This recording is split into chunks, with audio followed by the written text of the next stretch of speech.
Hey guys, and welcome to day 12 of Lent, Tuesday. So, this today is about being in the presence of God, which is taken from Matthew 11:25 to 30. At that time, Jesus turned to God with a prayer. I give you my praise, Father, Lord of heaven and earth. You hid these things from the wise and intelligent and revealed them to children. Yes, Father, that's the way that you decided to do it. My Father gave me everything. Nobody knows the Son except the Father, and nobody knows the Father except the Son, and anyone the Son wants to reveal him to. Are you having a real struggle? Come to me. Are you carrying a big load on your back? Come to me. I'll give you rest. Pick up my yoke and put it on. Take lessons from me. My heart is gentle, not arrogant. You'll find the rest that you deeply need. My yoke is easy to wear. My load is easy to bear. I was present at the memorial service to honour one of the world's greatest sportsmen. Colin Cowdrey was one of the greatest cricketers of all time. Not quite cricket's Babe Ruth, but not far off.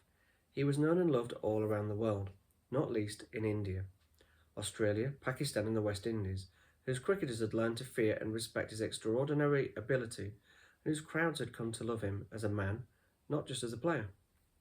The service was magnificent. Tributes flowed in from around the world. A former Prime Minister gave the main address, a special song had been written, but for me the most moving moment was when one of Cowdrey's sons came forward and spoke of his father from his inside knowledge. This great public figure, who gave of himself in life later to every good cause he could find, had never lost his close and intimate love for his children and grandchildren.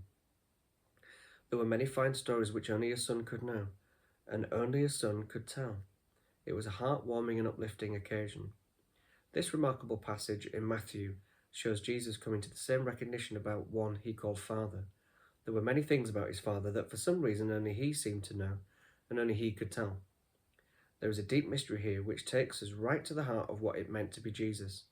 As he announced God's kingdom and put God's powerful love to work in healing, forgiving and bringing new life, he obviously realised that the other people he met, including the religious leaders, his own followers and the ordinary people, didn't have the same awareness of his Father that he did. Imagine a gifted musician walking around among people who can only just manage to sing in tune. That must have been what it was like for Jesus. He must have known from early on that there was something different about him, that he seemed to have an inside track on knowing who Israel's God truly was and what he was wanting for his people. This must have made it all the more galling when he discovered that most of his contemporaries didn't want to hear what he was telling them. Most of them, alarmed at the direct challenge he presented, were either resisting him outright or making excuses for not believing him or following him. Opposition was mounting, and strangely this gave Jesus a fresh further insight into the way his Father was operating. This in turn resulted in a burst of praise as he glimpsed the strange, unexpected way that God was working. Jewish writings had for a millennium and more spoken warmly about the wisdom of the wise. God gave wisdom to those who feared him. A long tradition of Torah study and piety indicated that those who devoted themselves to learning the law and trying to tease out its finer points would become wise, would ultimately know God. For the average Jew of Jesus' day, this put wisdom about as far out of reach as being a brain surgeon or test pilot seems for most people today. You needed to be a scholar, trained in languages and literature, with leisure to ponder and discuss weighty and complicated matters. Jesus sliced through all that with a stroke. No, he declared, you just need to be like a little child. Jesus had come to know his Father the way a son does, not by studying books about him, but by living in his presence, listening for his voice and learning from him as an apprentice does from a master, by watching and imitating. And he was now discovering that the wise and learned were getting nowhere, and that the little people, the poor, the sinners, the tax collectors, the ordinary folk, were discovering more of God simply by following him, Jesus, than the learned specialists who declared that what he was doing didn't fit with their complicated theories. As a result, Jesus had come to see that he himself was acting as a window onto the living God. Where he was, and through his words, people were coming to see who the Father really was. He seemed to have the gift and the task of drawing back the curtain and unveiling the truth about God, and the word for unveil here is apocalypse, which still today speaks of something dramatic, sudden and earth-shattering. Wasn't that a bit daunting for his followers? Isn't it rather foreboding to discover that the true God can be known only through Jesus? No, it might have felt like that if it had been somebody else, but with Jesus, everything was different. It gave him the platform from which to issue what is still the most welcoming and encouraging invitation ever offered. Come to me, he said, and I will give you rest. This is the invitation which pulls back the curtain and lets us see who the Father really is and encourages us to come into his loving, welcoming presence. For reflection, the passage discusses that the wisdom and learning of scholars and experts may not necessarily lead to deeper knowledge of God. In what ways can your own preconceived notions, intellectual pursuits, or religious traditions hinder you from truly encountering God's presence? How can you cultivate a childlike openness and receptibility to knowing and following God? I always find this and always think of certain acts or certain things that we're saying, even if we just pick one for me to talk about today as communion. It's very easy to do the act of communion, to take the bread that's blessed and to drink the wine that represents both the body and the blood of the resurrected Jesus.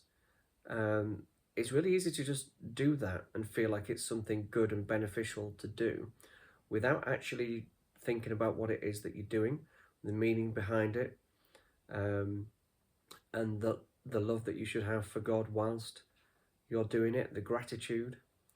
I think there are so many things like that, even in church services today, like with the Pharisees or the learned people, we recite so many things week on week that can often just become almost like a mantra that we don't even think about, almost become like a meditative thing. So I think it's really important to strip things down as if looking at it for the first time as a child would, trying to understand what does it actually mean? Or just saying, I don't understand, I'm saying these words and it means nothing to me, and delving into understanding that rather than the intricacies of the law, which is why obviously Jesus came initially, to kind of open the eyes of everybody who basically bogged themselves down in reading the law and living the law rather than actually living the words. Jesus invites people to come to me as a welcoming and encouraging offer to rest. What does it mean to find rest in the knowledge and understanding of God through Jesus? Well, Jesus obviously helps us to know who God is and what he means to us and what he's done for us through his Son. So it kind of keeps going backwards and forwards, the relationship between the two there. It gives me encouragement that even if I don't feel like I've got mental rest or physical rest sometimes in this life now, that the ultimate goal is to have that pure rest and that pure taking away of all of those things that Jesus is going to do when he brings his new world to this earth. And it gives me the knowledge and the encouragement that when he offers me rest, that I know he will give me it, because even when I go through difficult times, I always do get through those times, even though it doesn't feel like it at the time. And then I'm able to look back and realise the growth that's occurred as a Christian because of it. Have a lovely day, guys. Let me know your thoughts.